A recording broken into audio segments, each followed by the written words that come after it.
दिल हुजूर की चौखट पर रहना चाहिए सुबानी साहब, तब अल्लाह महफिलों में बैठने की बरकत अता फरमा देता है। ठीक है ना। मैं समझ सकता हूँ कि हमारी कौम पे टोपियाँ क्यों नहीं है। हमारी कौम पे टोपियाँ दो वजह से नहीं है, एक तो जूते महंगे हो गए, दूसरा मस्जिद में जाने में कोई प्रेशर नहीं डालता है। अगर मस्जिद में पाबंदी से जाया करते ना तो टोपी जेब में हुआ करती है ना। जिस पे टोपी ना हो वो रुमाल रख ले। महफिल बड़ी नूरानी है, और इसलिए भी नूरानी है क्योंकि आले रसूल की आमद आमद है। सर छुपा के बैठा करो मेरे भाई, तब अल्लाह बरकती अता फरमाता है माशाअल्लाह, है ना। आज जो लोग टोपी नहीं ला सके हैं या कपड़ा भी नहीं है, उनसे मेरी गुजारिश है, अगला बाजार लगे ना आपके मोहल्ले का, तो भले ही शलजम पालक बाद में खरीदना, 25 रुपए की टोपी पहले खरीदनी है। इंशाल्लाह। वाह वाह वाह। हाँ, असल में क्या है, बेटे भी टोपी क्यों ओढ़े जब हुजूर अब्बा ने ही नहीं ओढ़ी कभी। जी। ओढ़ी नहीं, जुम्मे के दिन भी रुमाल बांध के निकल लिया अब्बा, जुम्मे के दिन भी मस्जिद में रुमाल बांध के जा रहा है। हमारी टोपी हमारा हुस्न है, हमारा जेवर है, हमारी शान है। अली रजा भाई, लोग कहते हैं कि पर्दे पे तकरीर करो, मैं कहता हूं क्या तकरीर करूं, तकरीरों की जरूरत नहीं है।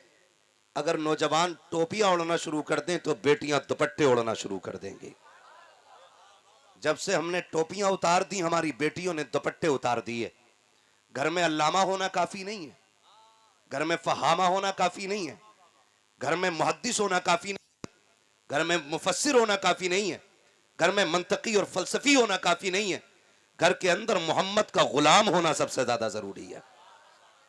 इसलिए कि नस्लें जो परवान चढ़ती हैं ना, वो आपकी डिग्री देख करके नहीं, आपका किरदार देख के परवान चढ़ा करती हैं। मैं कहता हूं मेरे जैसे हजारों खतीब पैदा हो जाएं, और लाखों हैं और क़यामत तक होते रहेंगे, लेकिन जब तक हमारा किरदार बेहतर नहीं होगा ना, हमारी गुफ्तार का कोई अमल नहीं होगा, हमारी गुफ्तगू कोई असर नहीं रख सकती है, हमारे बातों से कोई फायदा नहीं हो सकता है। ए बेटे, मैं समझ सकता हूं मुश्किल में बैठे हो, हिलो मत। वो जाल देखा ना, मछली जब फंस जाती है, जितना हिलती है उतनी फंसती है, तो जितना हिलोगे उतनी फंसोगे। जो जहां है बैठे रहिएगा। आपने बहुत वक्त बर्दाश्त किया है, और यकीनन मैं समझ सकता हूं ये भीड़ मेरी बुलाई हुई तो नहीं हो सकती है, न अहले कमेटी की बुलाई हुई है, न कारी साहब की बुलाई हुई है। सबका एक ही ईमान है, महबूब की महफिल को महबूब सजाते हैं, आते हैं वही जिनको सरकार बुलाते हैं, आते हैं वही जिनको सरकार बुलाते हैं। मैं मुबारकबाद पेश करता हूं, ये जो आगे बैठे हुए हैं ना, यकीनन शुरू से बैठे होंगे, शुरू से बैठे होंगे, और जो पीछे रह गए ना तो वो बाद में आए होंगे। ये लोग उन लोगों से 1000 गुना अफजल हैं जो अभी डीजे के साथ तमाशे रोडों पे कर रहे थे। बहुत गौर से मेरी बात सुनिएगा, अल्लाह करे ये बात आपके दिलों में उतर जाए। जितने लोग आला हजरत वाले हैं और जो मसलक के आला हजरत का दम भरते हैं, वो हाथ उठा के कह दें जरा या रसूल अल्लाह। अब जरा करवट में देखें, किसी का हाथ नीचे तो नहीं रह गया, नीचे रह गया हो तो समझ लेना वो जेब काटने वाला भी है और ईमान चुराने वाला भी है। सारी आला हजरत वाले लोग हैं। मैं नारा लगाऊं जवाब मिलेगा, इश्क मोहब्बत, इश्क मोहब्बत। ऐसा नहीं, ऐसा नहीं, इतने दिनों से टुकड़े खा रहे नाम के, उतनी आवाज निकलनी चाहिए। इश्क मोहब्बत, इश्क मोहब्बत, इश्क मोहब्बत, इश्क मोहब्बत। अब हाथ नीचे कर लीजिए।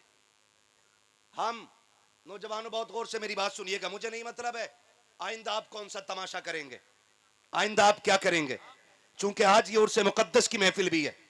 और मुझे हैरत हो रही है, अमर डोबा उस जमीन को कहा जाता है जिस जमीन पे आलिम बनाए नहीं जाते, जिस जमीन पे माओ की गोद से आलिम पैदा हुआ करते हैं, उस जमीन को अमर डोबा कहा जाता है जहां मां की गोद से उलमा जन्म लेते हैं।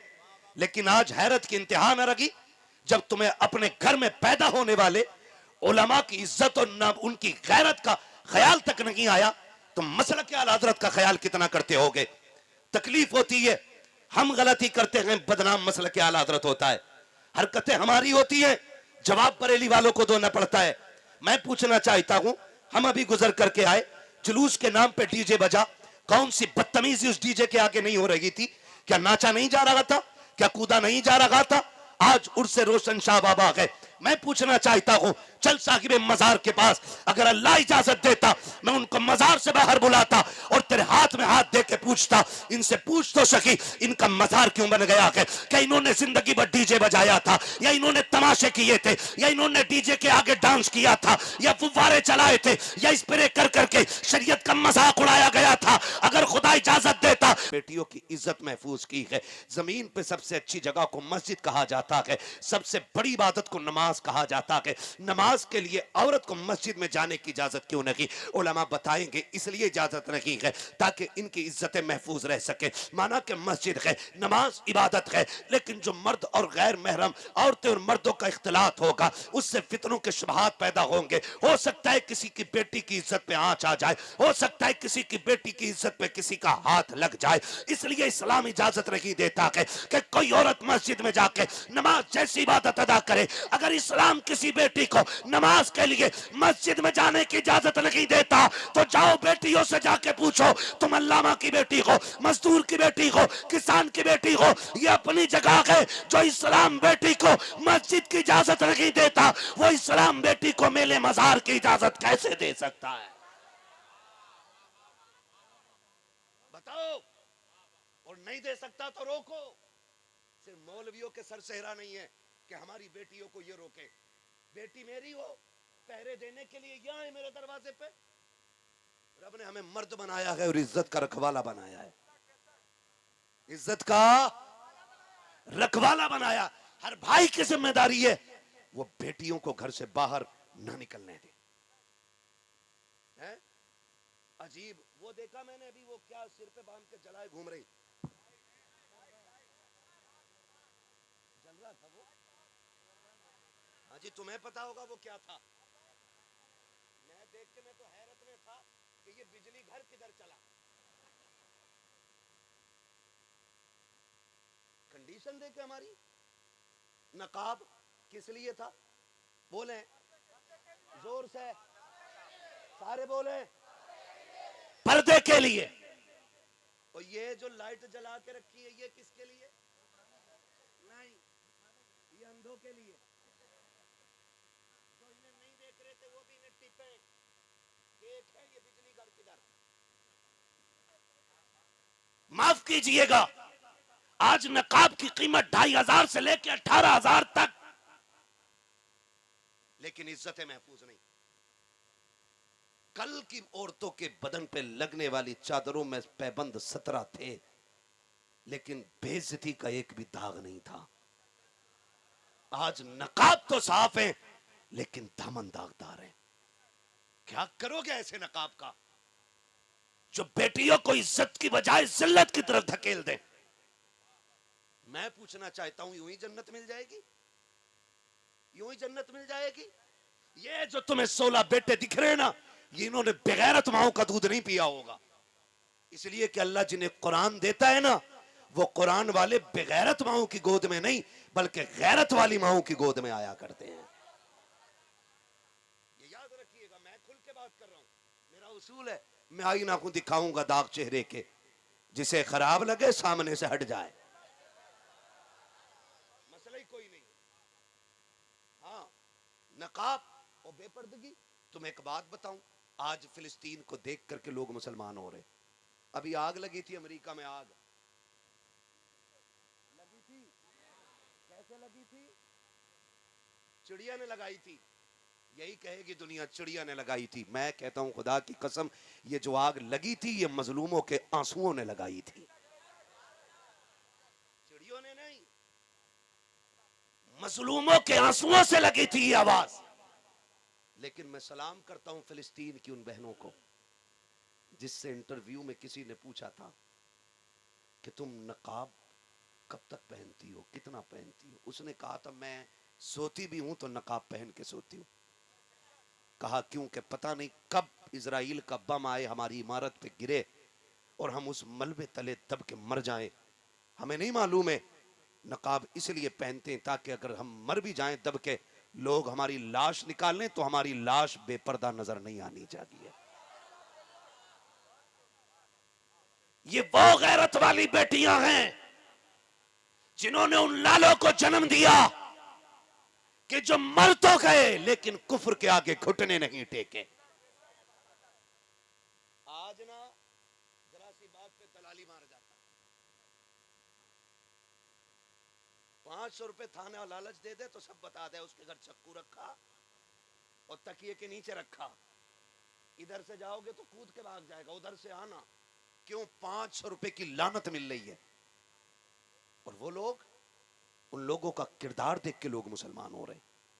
किरदार देख करके। क्या तुमने नहीं देखा वो टूटी बिल्डिंगों में बैठे हुए कुरान पढ़ने वाले बच्चे, वो अल्लाह अकबर की उजड़ी हुई बस्तियों में लगाने वाले सदाएं, वो किस कौम के शहजादे हैं? वही तो मुसलमान हैं। उन्हीं के इस्लाम को देख करके आज यहूद और नसारा कलमा पढ़ने पे मजबूर हो रहे हैं। उन बच्चों की जुर्रतें देख करके, बेटियों के पर्दे को देख करके आज गैर कलमा पढ़ रहे हैं। हमारे तरीकों को देख करके लोग गालियां दे रहे हैं। मुसलमान एक गाली बन के रह गया है हिंदुस्तान में। वजह सिर्फ इतनी है कि हमारे इजारे सिर्फ मजारों पे रह गए हैं, मस्जिदें वीरान रह गई हैं, हमने सिर्फ कलश और गुंबद बनाए हैं, हमने कौम की तामीर नहीं की है। हमारी कौम का आज भी हाल ऐसा है, कोई जुमा ऐसा नहीं है जिस जुमे के अंदर मस्जिद से जूते चोरी का ऐलान न किया जाता हो। आज भी कोई पानी पीने के लिए ऐसा फ्रिज नहीं है जहां गिलास को जंजीर से न बांधा गया हो, किस लिए कि जो आता के लेके चला जाता है। अरे तुम तो हुजूर के उम्मती थे, तुम्हारे नजदीक गिलास की औकात क्या, जूते की औकात क्या, बड़े बड़े ताजदारों के ताजों की हैसियत नहीं होती थी। तुम्हारी जिंदगी के अंदर सबसे बड़ी बात यह होती थी कि तुम सब कुछ अपना मदीने वाले को मानते थे और हर हाल में यही नारा देते थे, इन्हें जाना इन्हें माना, न रखा गैर से काम, लिल्लाह किल हम्द में दुनिया से मुसलमान गया। ये तुम्हारी जिंदगी थी। आज क्या हो गया हमें? आज क्या हो गया? खुदा करे बंद करो ये तमाशे। करेंगे इंशाल्लाह। जितने नौजवान बैठे, मैं पूरी गारंटी के साथ कहता हूं इस्लाम इसकी इजाजत नहीं देता है। ये सारे उलमा बैठे, गलत कह रहा हूं, मिंबर से लात मार के नीचे गिरा दे, इसलिए कि मिंबर पे जगह झूठे की नहीं, मिंबर पे जगह उसको होनी चाहिए जो सिर्फ हुजूर के दीन की बात करे, जो सिर्फ हुजूर के दीन की बात करे। गलत कहता हूं तो उतार दो मुझे, और अगर सच है तो वादा करो साहिब मजार का वास्ता, आज के बाद ये तमाशे नहीं करेंगे, नहीं करेंगे इंशाल्लाह। ये पीछे वाले लोग भी वादा करते हैं, हाथ उठा के जरा देखें, मुझे बता दें ताकि मुझे लग जाए कितने लोग इस शैतानी काम से निकलेंगे। वादा करते हैं कभी तमाशों में शामिल नहीं होंगे इंशाल्लाह, नहीं होंगे इंशाल्लाह, नहीं होंगे इंशाल्लाह। जुलूस निकालना बुरा नहीं है, उसमें बदतमीजियां बुरी है। आप जा रहे हैं तहजीब के दायरे में जाइए, शराफत से जाइए, हुजूर पे नात पढ़ते हुए जाइए, ताकि आपकी नात का सवाब मजार वाले को, कहीं ऐसा ना हो कि आपके नाचने का हिसाब मजार वाले से लिया जाए, ये भी याद रखिएगा। इसलिए खुदा रा ये तमाशों में नहीं जाना। ये 16 बच्चे हाफिज कुरान बने। मैंने देखा सरकार हुजूर अनीस मिल्लत ने 51,000 का ऐलान किया। जब 5,000 के लिए सोहराब भाई ने 500 रुपए की बात कही ना, तो मैं देख रहा था कई सारे नौजवान बेचैन हो रहे थे। किसी को उठने की जगह नहीं मिल रही थी आने के लिए, किसी के लिए देने का रास्ता यहां तक नहीं था। खुदा आपको सलामत रखे। सुनो, मरना है, तैयारी करनी है,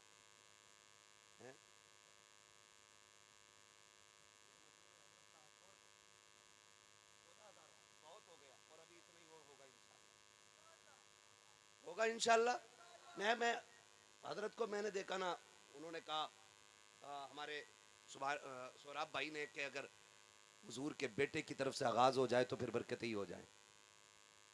तो मैं देख रहा था हजरत के चेहरे को, हजरत ने बिना सोचे कह दिया ऐलान कर दो, जो देना था बोल दिया। तो मैं देख रहा था मैंने कहा कि सखावत तो सैयद की पहचान होती है। मैं होता सोहराब भाई की जगह तो ये नहीं कहता कि आप कुछ बोल दें, मैं होता तो ये कहता मैं क्यों कहूं, मुझको ये आता हो वो आता हो, वो दीजिए जिससे मेरे घर भर का भला हो, वो दीजिए जिससे मेरे घर भर का भला हो। आता है फकीरों पे उन्हें प्यार कुछ ऐसा, खुद भीख दे और खुद कहे मंगते का भला हो। मंगता तो है मंगता कोई शाहों में दिखा दो, जिसको मेरे सरकार से टुकड़ा ना मिला हो, है ना। तो अब इनका क्या, इनकी नजर करम काफी है, नजर करम काफी है। जनाजे उठते हैं इधर भाई, जनाजे लोग देखे मरते हुए, वो किधर से निकलती है, मिंबर वाले ना बोले। जिए सलामत रहे। कौन से वाले से, इससे के इससे? क्या बात है, बोलो सुभान अल्लाह। है लग रहा है कमर डोबा में बात कर रहे हैं। हाँ, अवाम को तो इतने मसले और इतनी मालूमात यहाँ की होनी चाहिए, जिस कसरत से यहाँ उलमा कहाँ से निकलती है, कौन से अंगूठे से, पैर के या हाथ से या नाक से? पैर से ही निकलती है। क्लियर है? ठीक है जी। फिर मरना किसे किसे? जिसने हाथ ना उठाए हो, अल्लाह आज की रात उसे मलकुल मौत की ज़ियारत नसीब फरमा दे। ज़ियारत मांगी है भाई, मौत नहीं मांगी। ज़ियारत मांगी है, मौत नहीं मांगी है। डरता भाई के नहीं हर अभी अजीब मसला है। आप मैंने ज़ियारत की दुआ की है, मौत की दुआ नहीं की है। ठीक है, ज़ियारत तो अल्लाह किसी की भी करा दे अच्छे की है। खुदा सबको सलामत रखे। ठीक है नौजवानों, मौतें हो रही हैं और ये दुनिया बड़ी बेवफा है, भरोसा नहीं।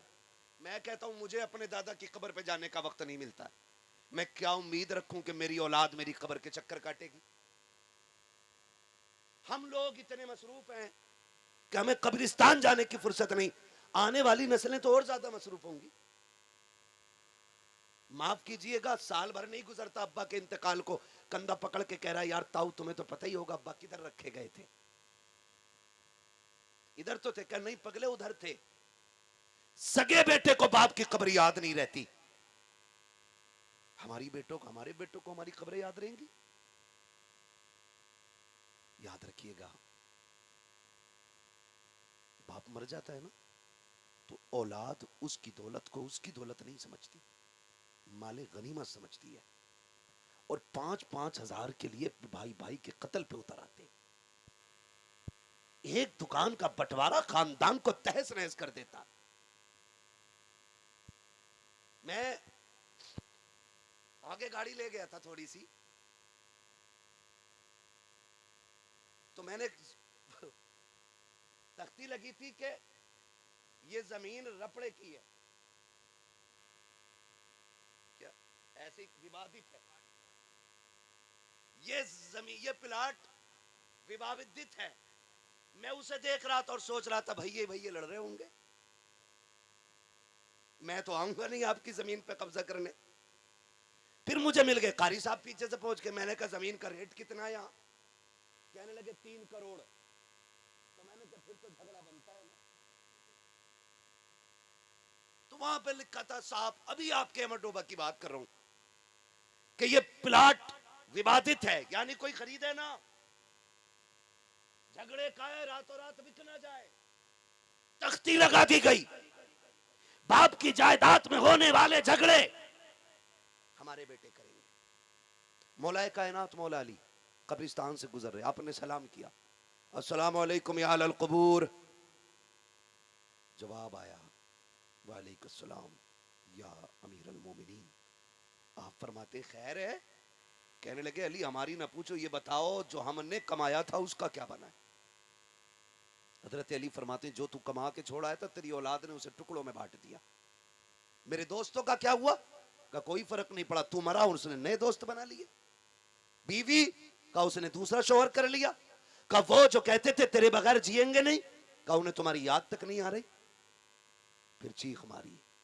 हजरत अली कहते हैं बताओ तुम्हारा क्या हाल है? कहने लगे अली हम ये समझते थे कि बिल्डिंगें इमारत ये सबसे बड़ी कामयाबी है, कब्र में आके पता चला यहाँ पे दुनिया के सिक्का नहीं चलता, यहाँ मदीने वाले की गुलामी का सिक्का चला करता है।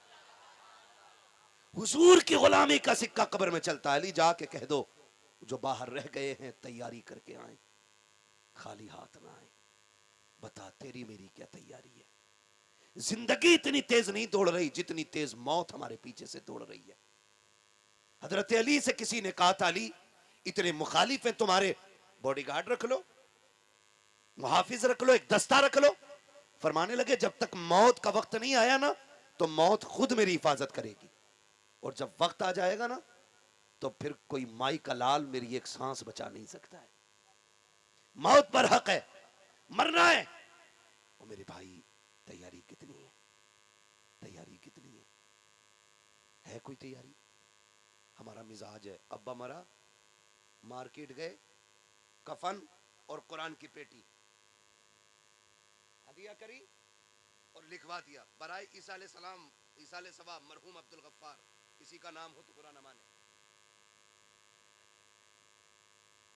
हाँ, और ला के ना सबके आगे रख लेता।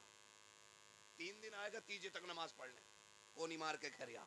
सुनो अली रजा भाई, ये पेटी मेरे अब्बा के नाम की है, ये पेटी मेरे अब्बा के नाम की है। हर टाइम में बता रहा सबको, ये उलमा बैठे, ये बड़े लोग बैठे, मुझे बताए रखे रखे कोई पेटी सवाब देगी?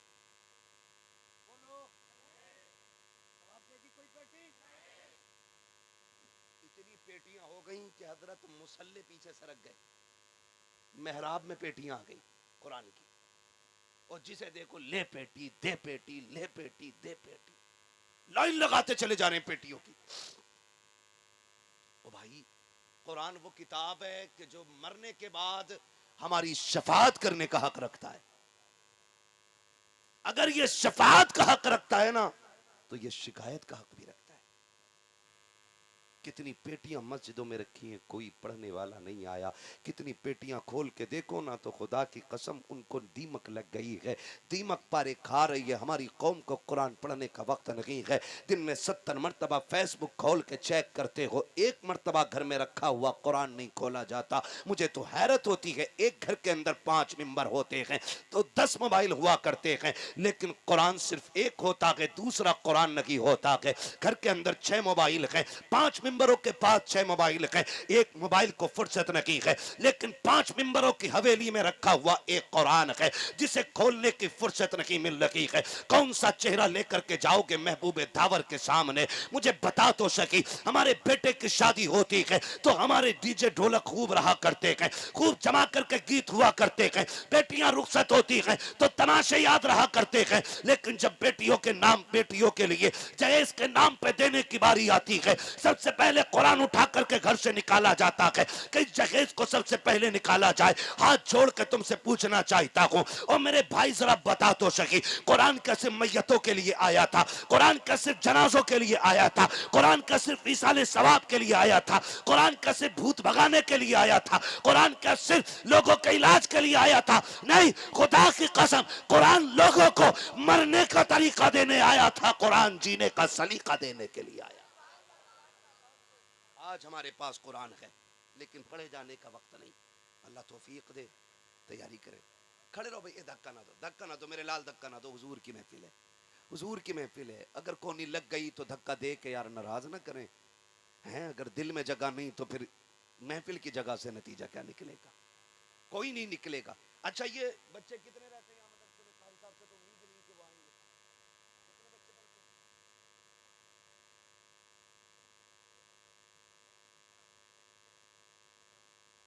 कितने बच्चे पढ़ते हैं? 115 बच्चे। बोल दे सुभान अल्लाह। 115 बच्चे। खाना कहां खाते हैं?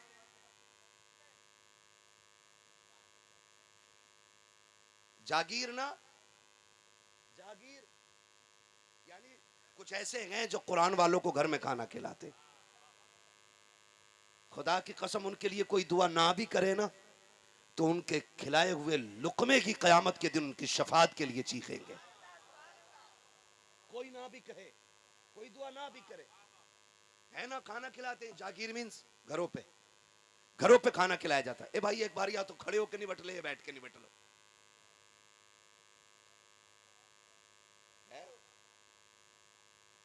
समझ में नहीं आ रहा टीम कौन सी है?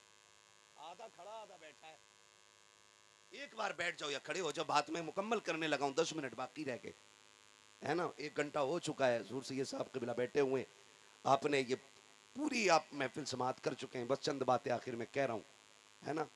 जागीर मतलब घरों पे लोग खाना खिलाते हैं। मैं मुबारकबाद पेश करता हूं जिन्होंने आखिरत की तैयारियां शुरू कर दी हैं। और ये आखिरत ही की तैयारी है। हालात होते हैं, कह रहे हजरत जी अब्बा ख़त्म हो गए, हाँ कुरान पढ़वा दियो, ठीक है। हजरत ने आधा घंटे के बाद कह दिया 20 कुरान हो गए। पता नहीं कौन सी मशीन से पढ़े गए थे। कहीं कहीं दुआ कराने के लिए हम जाए ना तो लोग कहते हैं जरा ये पर्चा ले लो। अब हम पर्चा देखते हैं तो पर्चे में हैरत में पड़ जाते हैं। 300 कुरान, 70,000 मरतबा सूरह यासीन है, 11 लाख मरतबा कलमा, 12 लाख दुरूद शरीफ। पढ़ी किसने? कब फोन आया था?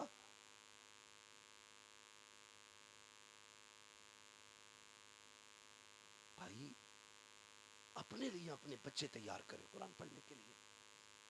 मुझे क्या मतलब पड़ा है मैं 3 घंटे आपके लिए बैठ कर कुरान पढ़ूंगा? मैं तो खुल के कह रहा हूं आपसे, मेरी अपनी जरूरतें कम है, मेरे अपने काम कम है। मैंने मुफ्ती साहब से कह दिया 10 कुरान तुम्हें देने, हाँ मैं लिए बैठा था। फोन करके कह रहे आप कुछ कुरान है? मैंने कहा हाँ मैं तो पढ़ते ही इसलिए हूं ताकि मुर्दे लेने आए। यहाँ अपने लिए नहीं पढ़ा जा रहा हमसे, हम तुम्हारे लिए ठेका लिए बैठे। धोखे में ना आइए, अपने पीछे कुरान पढ़ने वाले छोड़ जाइए। कामयाब वो नहीं है जिसने बिल्डिंगें छोड़ी, इमारतें छोड़ी, बैंक बैलेंस छोड़ा। कामयाब वो है जिसने अपने पीछे कुरान पढ़ने वाले छोड़ दिए। मैं तो साफ बात कहता हूं, अपने बच्चों को कुरान सिखाइए। आपने वकील इसलिए बनाया ताकि रोटी ठीक खाता रहे, डॉक्टर इसलिए बनाया कि टुकड़े पकड़े ठीक जमा हो जाएं, पुलिस में इसलिए दाखिल किया कि रिश्वत उश्वत ठीक ठाक चलती रहे। ठीक है ना? ये सारी चीजें सोचिए। एक बच्चा मदरसे में इसलिए भेज दो ताकि कब्र के मामलात आसान हो जाएं। एक बच्चा मदरसे में इसलिए भेजो ताकि कब्र की मंजिलें आसान हो जाएं। तुम नहीं जानते जिनके बेटे हाफिज बन जाते हैं ना, वो जीते जी जन्नत के दूल्हा बन जाया करते हैं। जीते जी फरमाया गया या तो आलिम बनना, या तालिब इल्म बनना, या इनकी खिदमत करना, या इनकी बातें सुनने वाले बन जाना। फरमाया 5वां ना बनना वरना अल्लाह हलाक कर देगा। आज माफ कीजिए, अल्लाह अब्बा कह रहा मौलवियों से दूर रहियो। बड़ी पुरानी सोच है इनकी। दुनिया चांद पे पहुंच गई, अभी मस्जिद में ही लेके जा रहा। मैंने कहा तू भूल गया है, चांद पे जाता है कई महीनों में आदमी, और हुजूर ने चांद से ऊपर जाने का रास्ता मस्जिद से बताया है। फरमाया जब तुझे खुदा तक पहुंचना हो तो मुसल्ला बिछा लिया कर, खुदा तक रसाई हो जाएगी। वो पनडुब्बी, पनडुब्बी का नाम सुना? घूमने वाले बिलावत के शौक ना किया करो। मुझे तो अफसोस तकलीफ होती है, आज तक हजरत में किसी पहाड़ पे नहीं गया टहलने। लोग कहते हैं इतना मशहूर आदमी कभी घूम लिया कर, तो हिम्मत नहीं होती है। मैंने कहा हमें अपने घर के लिए फुर्सत मिल जाए तो कहीं घूमे जाके। लोग जाते हैं, कभी पहाड़ से गिर के मर गए, कभी बर्फ में दब के मर गए, कभी फिसल के मर गए। ले उन्हें कुछ नहीं सूझी, वो तो पनडुब्बी में बैठ के नीचे ही जा रहे थे। ऐसे गए कि लौटे ही नहीं, उनकी पनडुब्बी भी नहीं मिली। नीचे गए, पनडुब्बी भी नहीं मिली। जो सिर्फ मादियात पे भरोसा करते हैं वो कमजोर होते हैं, जो खुदा की जात पे भरोसा करते हैं वो हमेशा मजबूत होते हैं, हमेशा मजबूत होते हैं। मिसाल के तौर पे बता दूं, शहाबुद्दीन गौरी लाखों का लश्कर लाया था। राजाओं ने यहां के ऐसा भगाया कि लश्कर के साथ भाग रहा था, उधर से एक फकीर 40 निहत्तों के साथ आ रहा था। इसने चेहरे की दाढ़ी देखी, नूर देखा, कहने लगा कौन है? कहने लगे अल्लाह के फकीर है। किधर जा रहे हो? कहा हिंदुस्तान फतह करने। शहाबुद्दीन ने कहा था फतह करने जा रहे हो? मैं तो भाग के आ रहा हूं, मैं लाखों की फौज होते हुए वापस आ गया, तुम 40 बंदे क्या करोगे? कहा हिंदुस्तान फतह। हंस के कहा बेवकूफी दिखा रहे हो? फरमाने लगे बेवकूफ तू है, हम नहीं है, हम हिंदुस्तान फतह करेंगे। कहा कैसे? हम इतने बड़े लश्कर के साथ लौट आए, तुम 40 बंदे क्या करोगे? तब मेरे गरीब नवाज ने कहा था तुम तलवार के भरोसे गए थे, मैं परवरदिगार के भरोसे जा रहा हूं। ये बड़ी चीज होती है, ये भरोसा बड़ी चीज होती है, ये बड़ी चीज होती है। हम तो माफ करें, तीजा होता है इधर, तीजा होता, तीजा। अरे क्या पढ़ते हो इसमें?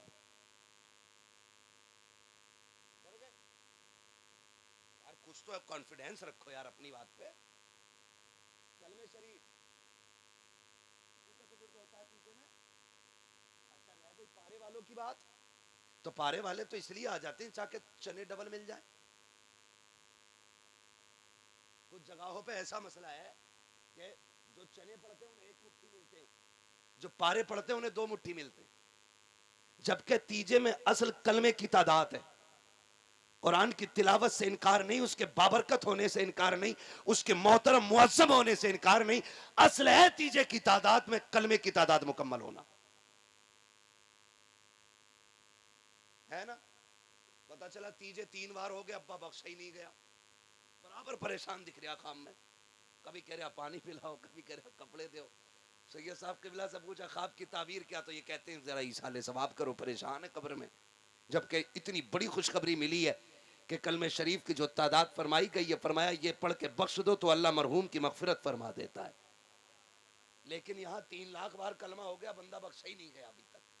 बख्शा क्यों नहीं गया ना, ये जो पढ़ रहे हैं ना चने, अरे भाई यार खड़े हो रहे हो या बैठ जाओ, चुप रहो, वरना माइक तुम्हें दे के मैं वहां आ जाऊंगा, फिर मैं तुम्हें सुन के बताऊंगा सुना कैसे जाता है। तो फिर चने दे देते हाथ में, तो चने वाले भी बातें कर रहा है, आलू कितने हुए, गेहूं कटे कि नहीं, बुखारी कितनी है, गन्ना कितना है। ये चनों में उधर ढेर लग गया, को मुर्दा भी कहता होगा अल्लाह उठा दे इन्हें। मेरी जगह होगे तो बेटे पता चलेगा। हम तो मरने वाले के साथ वफा नहीं करते, उसके साथ धोखा करने पे लग जाते। कह रहा मैंने 18 कुरान पढ़वा दिए, 17 पढ़वा दिए, चलो इनके पास तो 125 बच्चे मौजूद हैं, इनके यहां तो कुछ कुरान हो सकते हैं आधा घंटे में, लेकिन जहां 15 ही बच्चे हैं वहां कैसे 12 कुरान हो गए आधा घंटे में।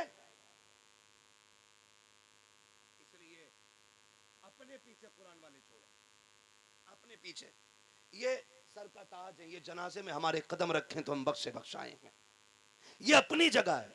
लेकिन जिनके पास पैसा ना, वो सोच रहे ना बेटे को वकील बनाओ, रह गई कब्र की बात तो पीर साहब को बुला के जनाजा पढ़वा लेंगे, हजरत आ जाएंगे पढ़ा जाएंगे मेरे जैसे, अरे भाई उसे बुला लेंगे, आएगा किराया देंगे नमाज पढ़ा जाएगा।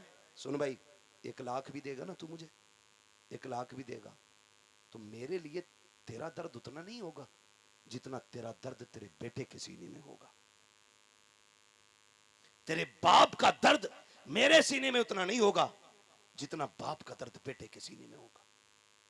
हम तो आएंगे, ठीक है, अच्छे आदमी थे, जलसों में बुलाते थे, अस्सलाम वालेकुम, अल्लाहू अकबर, नमाज जनाजा पढ़ी, मिट्टी डाली, चल दिए।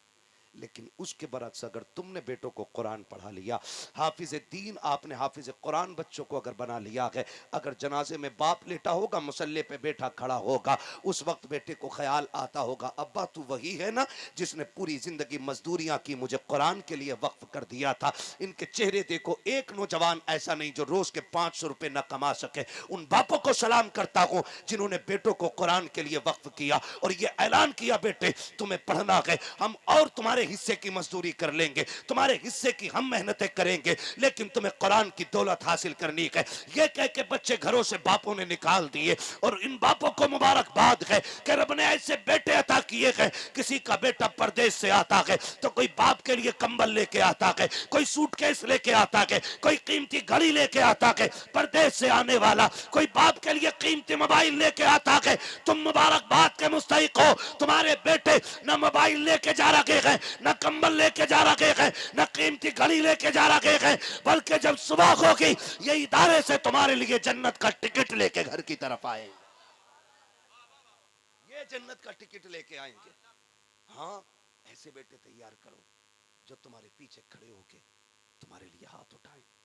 और हाफिजों से भी एक गुजारिश है मेरी, खुदा तौफीक देना आपको, तो जब दुनिया मिट्टी डाल के वापस लौट आए, दफन देखें, दफन पहली बात तो गर्मी हो ना तो ऐसे दीवार पकड़ लिया, कह रहा मौलाना गर्मी बहुत है ना, अरे जल्दी पढ़ाओ, आ जाएगा, जो आएगा ना आया तो हम क्या करें, जल्दी पढ़ाओ।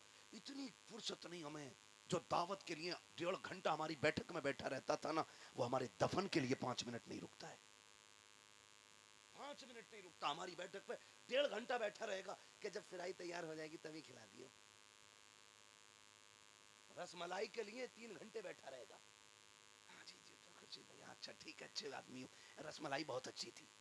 3 घंटे, ये हमारी मिट्टी के लिए 5 मिनट। कह रहा नहीं नहीं धूप लग रही है जल्दी करो। इमाम साहब ने अगर दुआ लंबी कर दी ना, कह रहा यार कोई तरीका तुम्हारा, इतनी लंबी दुआएं कर रहे हो, किसी की जरूरतें भी देखा करो।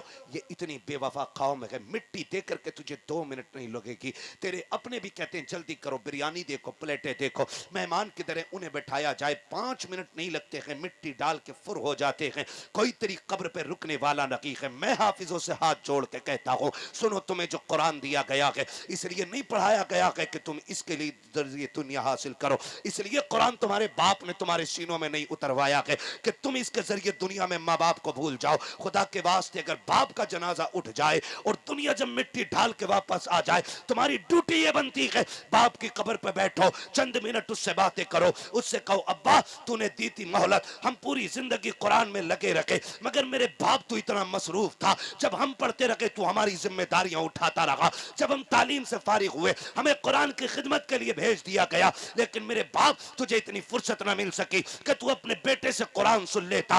तू कहता था कि मैंने बेटे तुझे कुरान दिया है, आज मेरे बाप सुन तो सकी, आज तू भी फुर्सत में है, मैं भी फुर्सत में हूँ। कल का आलम यह था, कभी बेटियों की जरूरतें तुझे मंडी ले गई, कभी बच्चों की भूख ने तुझे बाजार में ले जाके खड़ा किया, कभी खानदान की जरूरत ने तुझे अमीरों की महफिलों में बेचा था। मेरे बाप तुझे कुरान की फुर्सत न मिल सकी। सुन आज तू भी फुर्सत में है, मैं भी फुर्सत में हूँ। ए कुरान पढ़ने वालों, तुम्हें खुदा का वास्ता, अगर तुम्हारा बाप कब्र में लेट जाए तो उस वक्त तक बाप की कब्र से न उठना जब तक अलहम्द के अलिफ से लेकर के वन्नास की सीन तक पूरा कुरान बाप को ना सुना दो। खुदा की कसम खा के कहता हूँ, मुझे नहीं पता तीजा कब होगा, मैं नहीं जानता 40वां कब आएगा, लेकिन इतना जानता हूँ अगर कुरान वाला बाप की कब्र पर बैठ करके अलहम्द की अलिफ से लेकर वन्नास की सीन तक पूरा कुरान पढ़ देगा, खुदा की कसम कब्र में रहमतें भी उतारी जाएंगी, जन्नत के फैसले भी उतार दिए जाएंगे।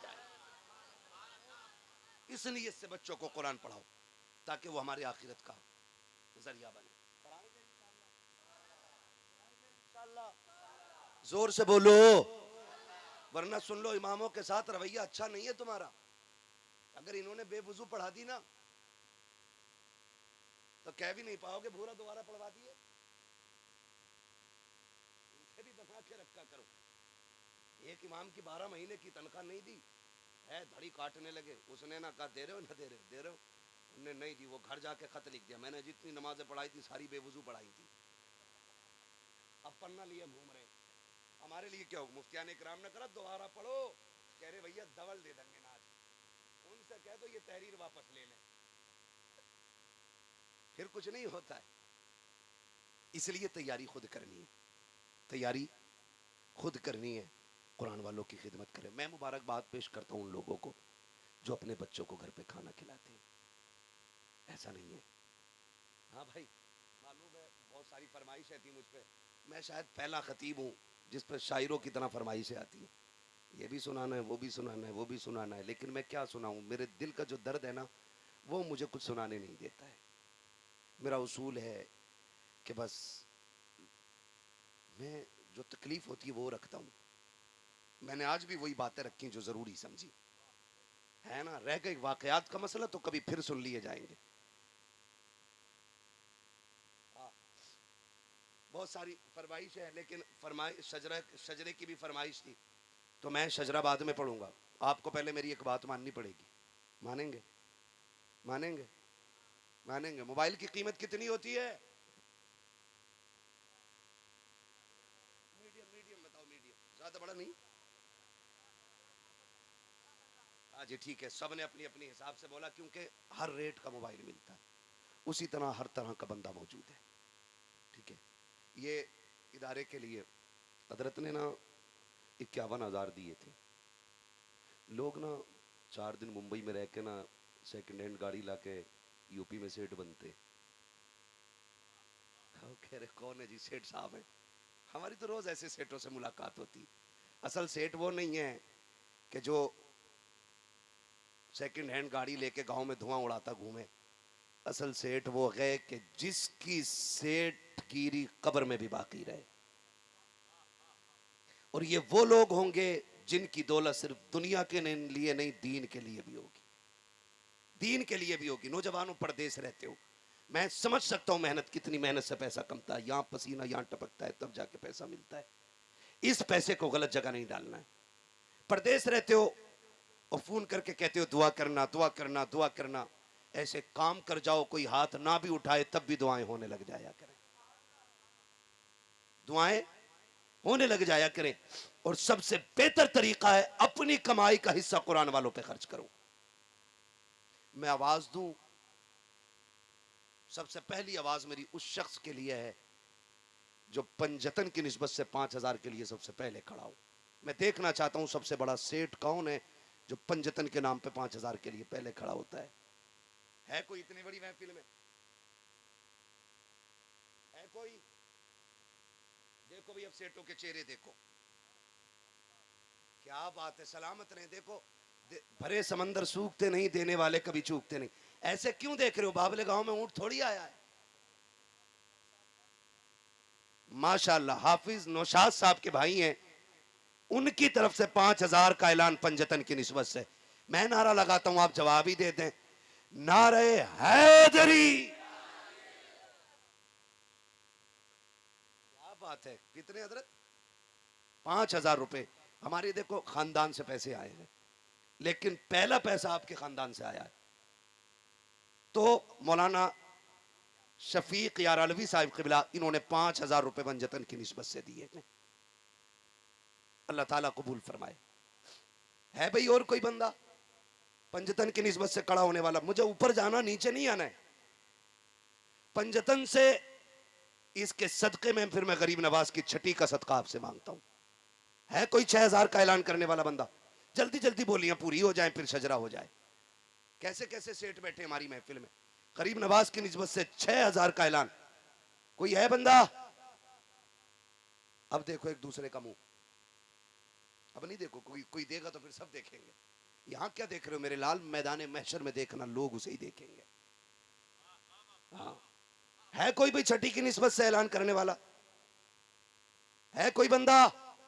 देख लो एक बार, जेब में झांक लो, मोबाइल में अकाउंट चेक कर लो कि है कि नहीं। नहीं है? देख लो एक बार और गौर कर लो, है कोई छठी वाला? गरीब नवाज के नाम पे 6,000 दे। मैं समझ गया हूं, जब छठी वाला नहीं तो 11वीं वाला कहां से निकलेगा, इसलिए मैं ऊपर नहीं जाऊंगा। है हमारे 2 लोग, अल्लाह पंजतन का सदका अता करे, जिन्होंने पंजतन के नाम की लाज रखी है और 5-5 हजार 2 लोगों ने देकर के 10,000 जमा करा दिए हैं। अल्लाह करे है कोई और बंदा जो उठ जाए। देख लो भाई, गौर कर लो। नहीं है? अब नहीं, देखो भाई, रेस लगनी है। ये बताओ खुर्शीद भाई क्या दे रहे?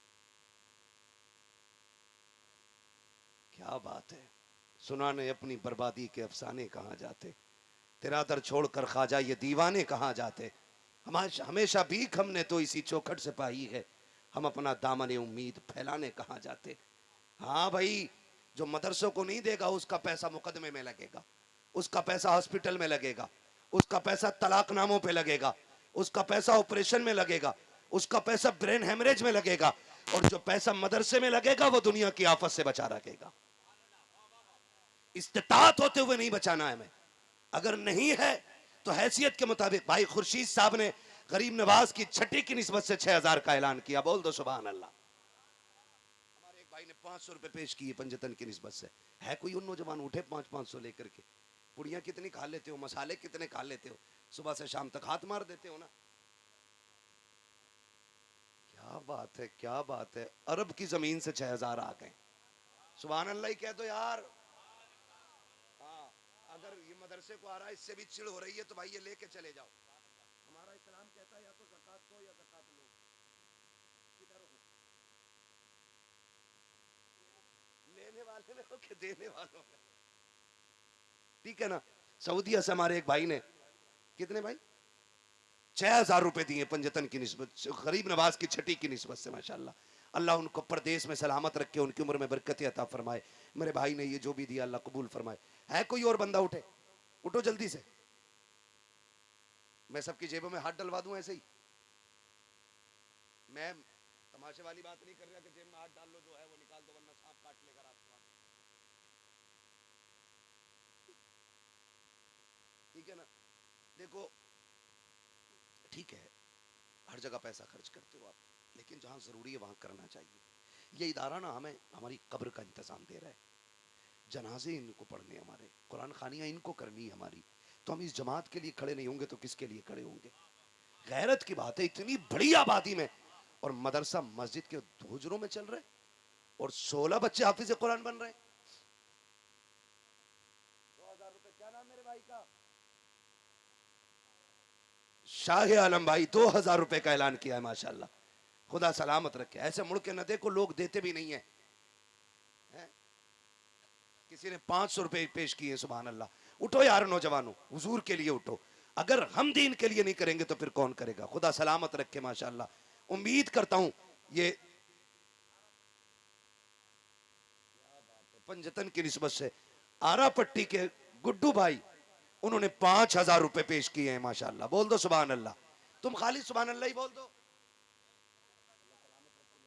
कहते थे, क्या बात है।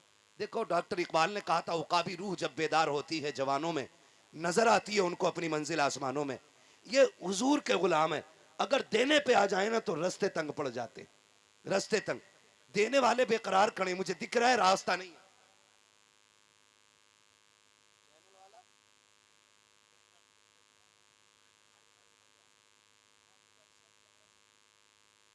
मौलाई ने बगदाद वाले का सदका अता करे, हाफिज अरशद साहब ने 1100 रुपए देने का ऐलान किया, दे दिए माशाल्लाह। ला भाई 1100 रुपए ला।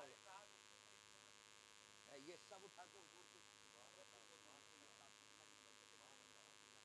मुझे कोई ना दे, हुजूर के बेटे के हाथ में दीजिएगा ला करके, ताकि सनद के साथ ये मकबूल होना चाहिए। जो आपने खर्च किया है सनद के साथ रहना चाहिए, हुजूर के बेटे की बारगाह में पेश करना है। नौजवान उठे मेरे भाई, मुझे उम्मीद है हमने सिर्फ दुनिया के लिए नहीं, हुजूर के दीन के लिए कमाना है, हुजूर के दीन के लिए भी कमाना है। उठें और जरूर हिस्सा लेंगे इंशाल्लाह। अब मैं ये नहीं कहता जिसको किसको कितना देना है, जिसकी जितनी मर्जी चाहे उतना दे जाए, ताकि आप हिस्सा लें और मैं हुजूर का शजरा पढ़ के बात खत्म कर लूं, क्योंकि मैं आपसे ज्यादा थका हुआ हूं। आपने, आपकी तीसरी रात है ना, तो मेरे ख्याल से मेरी ये 45वीं रात है मुसलसल बोलते बोलते। मेरी एक दिन की छुट्टी नहीं हुई है, कल मुझे दिन में भी तकरीर करनी है, फिर रात को भी करनी है। हाँ, मैं बहुत थक जाता हूँ, लेकिन महफिलें इतनी अच्छी मिलती है ना, भले बिरयानी मिले ना मिले, लोग सुभान अल्लाह अच्छी कह लेते हैं तो फिर थकन उतर जाया करती है। बोले जरा या रसूल अल्लाह। सलामत रहो मेरे भाई, हजरत की बारगाह में उधर आ जाओ, उधर आ जाओ।